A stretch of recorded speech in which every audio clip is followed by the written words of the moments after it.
think when you look at me?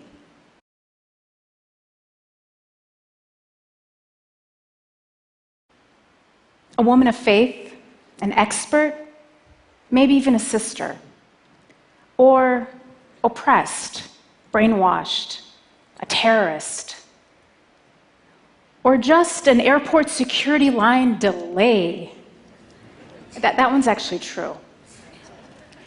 If some of your perceptions were negative, I don't really blame you. That's just how the media has been portraying people who look like me. One study found that 80% of news coverage about Islam and Muslims is negative. And studies show that Americans say that most don't know a Muslim. I guess people don't talk to their Uber drivers.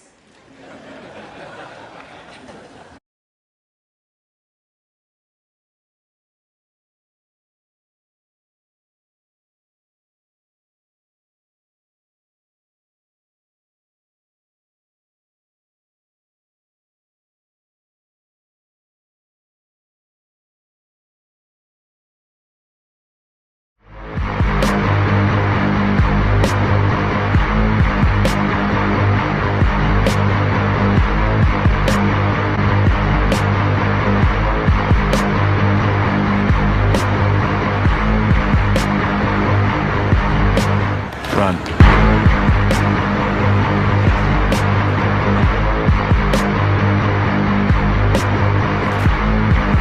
Sequence complete. Detonation in 20.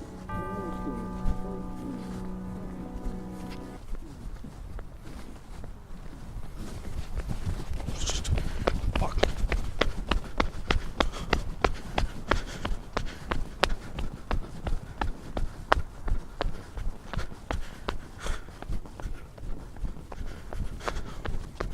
Fuck is he at? You ever been arrested before? We didn't have no warrants, anything like that? No. I'm just gonna run your name, make sure you don't, then we'll get you out of this cuffs and you guys can go back to your... Well, for those of you who've never met a Muslim, it's great to meet you. Let me tell you who I am. I'm a mom, a coffee lover, double espresso, cream on the side. I'm an introvert. I'm a wannabe fitness fanatic, and I'm a practicing spiritual Muslim.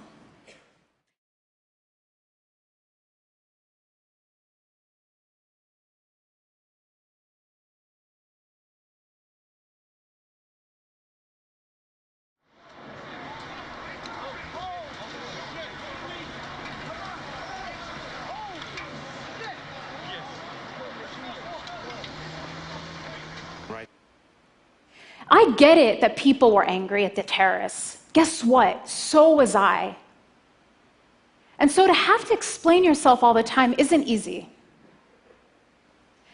I don't mind questions. I love questions. It's the accusations that are tough. Today we hear people actually saying things like, there's a problem in this country and it's called Muslims. When are we going to get rid of them? So some people want to ban Muslims and close down mosques. They talk about my community kind of like we're a tumor in the body of America. And the only question is, are we malignant or benign?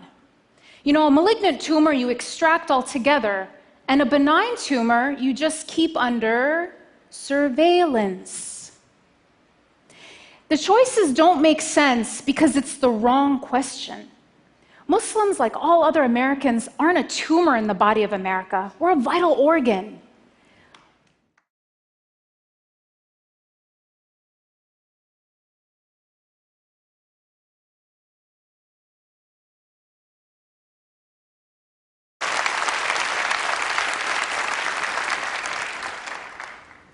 Muslims are inventors and teachers, first responders and Olympic athletes. Now, is closing down mosques going to make America safer? It might free up some parking spots, but it will not end terrorism. Now, some will still argue Islam is a violent religion. After all, a group like ISIS bases its brutality on the Quran. Now, as a Muslim, as a mother, as a human being, I think we need to do everything we can to stop a group like ISIS.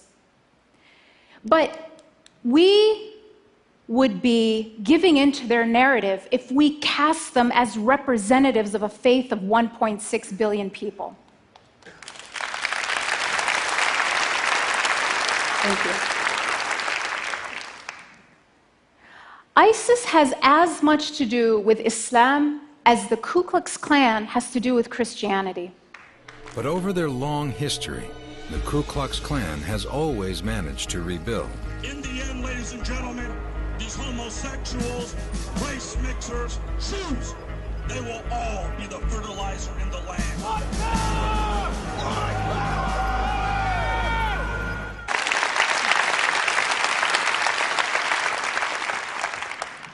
Both groups claim to base their ideology on their holy book. But when you look at them, they're not motivated by what they read in their holy book. It's their brutality that makes them read these things into the scripture. And I've told you a little bit about how Islamophobia affects me and my family. But how does it impact ordinary Americans? How does it impact everyone else? How does consuming fear 24 hours a day affect the health of our democracy, the health of our free thought? One study, actually several studies in neuroscience, show that when we're afraid, at least three things happen. We become more accepting of authoritarianism, conformity, and prejudice. One study showed that when subjects were exposed to news stories that were negative about Muslims, they became more accepting of military attacks on Muslim countries and policies that curtail the rights of American Muslims. Now, this isn't just academic. When you look at when anti-Muslim sentiment spiked between 2001 and 2013, it happened 3 times, but it wasn't around terrorist attacks. It was in the run-up to the Iraq War and during 2 election cycles. So Islamophobia isn't just the natural response to Muslim terrorism as I would have expected. It can actually be a tool of public manipulation, eroding the very foundation of a free society, which is rational and well-informed citizens. Muslims are like canaries in the coal mine. We might be the first to feel it, but the toxic air of fear is harming us all. Überall zu Hause fühlen. Es sind die einzigen, die wirklich als internationale Elemente anzusprechen sind, weil sie überall ihre Geschäfte betätigen können. Aber das Volk kann ihnen ja nicht nachfolgen. People die in a store or on a street. There's a lot of hatred there someplace. Now, I don't know if that's from the Quran. I don't know if that's from, someplace else. But there's tremendous hatred out there that I've never seen anything like it. The more economic difficulties increase, the more immigration will be seen as a burden. Do you think that that's a correct assumption? That's what he's going to try and do with immigration? Yeah, I mean, as soon as our economic system starts improving, we don't have to worry about the immigrants anymore. They'll go away. They're actually all quotes from Hitler, and I just replaced them in this pamphlet. I'd say you're lying to me. They are, though. They're quotes from Hitler. So do you still support Trump? Yeah, but I don't support Hitler. Well, but you support these quotes, all right? Well, if Donald Trump said them, I'd support him.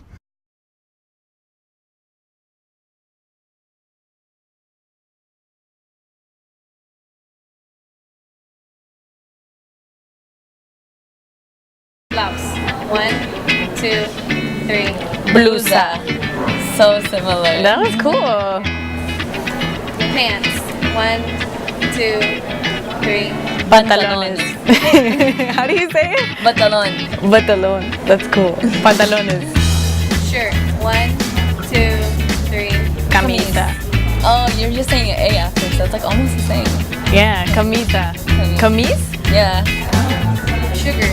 1, 2, 3. Azúcar. Oh, that was cool. Azúcar. I basically speak Arabic.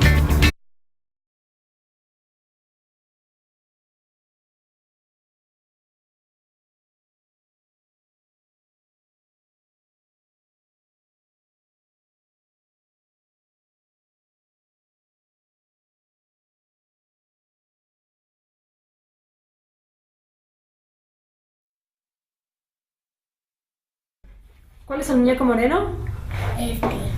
¿Y cuál es el muñeco blanco? Este. ¿Cuál muñeco es bonito? ¿Cuál muñeco es feo? ¿Cuál muñeco es malo? Ninguno. ¿Cuál muñeco es malo? Este. ¿Y por qué? Porque, bueno, este es moreno y este blanco. ¿Cuál muñeco es bueno? Este. ¿Y por qué? Porque no me dan miedo los güeros porque tengo más confianza con los, un poco más así como este. No tengo mucha confianza. ¿Cuál muñeco se parece más a ti?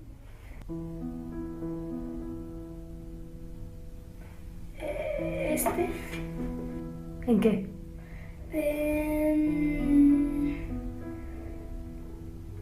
Las orejas. Sí, vamos. Cuando yo traigo a alguien ilegal, le estoy enseñando a mi hijo desde niño a romper las reglas y eso no es correcto en ningún padre de familia. Tenemos es que unirnos para realmente votar por la persona correcta, no para una persona que me diga tienes que seguir con el soporte americano para que le den unas estampillas para que comas. No, me bajan mi autoestima. Seguiré con Donald Trump hasta verlo en la Casa Blanca. Y amo a Trump. When do we beat Mexico at the border? They're laughing at us, at our stupidity. And now they're beating us economically. They are not our friend, believe me. But they're killing us economically. When Mexico sends its people, they're not sending their best. They're not sending you. They're not sending you. They're sending people that have lots of problems, and they're bringing those problems with us. They're bringing drugs, they're bringing crime, they're rapists, and some, I assume, are good people. But I speak to border guards, and they tell us what we're getting. And it only makes common sense. It only makes common sense. They're sending us not the right people. It's coming from more than Mexico. It's coming from all over South and Latin America, and it's coming probably from the Middle East. But we don't know, because we have no protection and we have no competence. We don't know what's happening. And it's got to stop. And it's got to stop fast. So that is how to create a single story. Show a people as one thing, as only one thing, over and over again, and that is what they become. It is impossible to talk about the single story without talking about power. There is a word, an Igbo word, that I think about whenever I think about the power structures of the world, and it is nkali. It's a noun that loosely translates to be greater than another. Like our economic and political worlds, stories too are defined by the principle of nkali. How they are told, who tells them, when they are told, how many stories are told, are really dependent on power. Power is the ability not just to tell the story of another person, but to make it the definitive story of that person.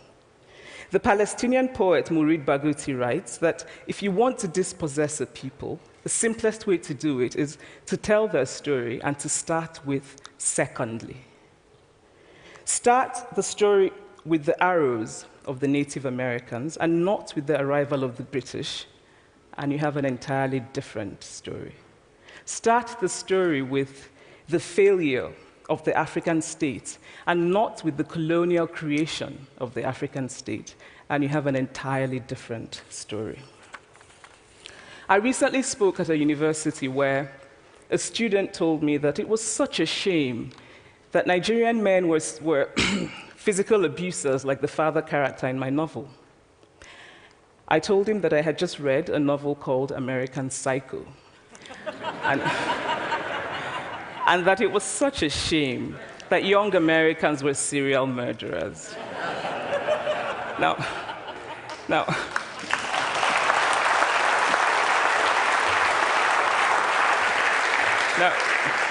Now, obviously, I said this in a fit of mild irritation, but it would never have occurred to me to think that just because I had read a novel in which a character was a serial killer, that he was somehow representative of all Americans.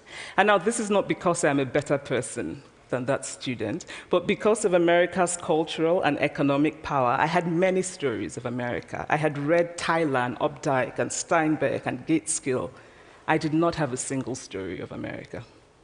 I would like to end with this thought, that when we reject the single story, when we realize that there is never a single story about any place, we regain a kind of paradise.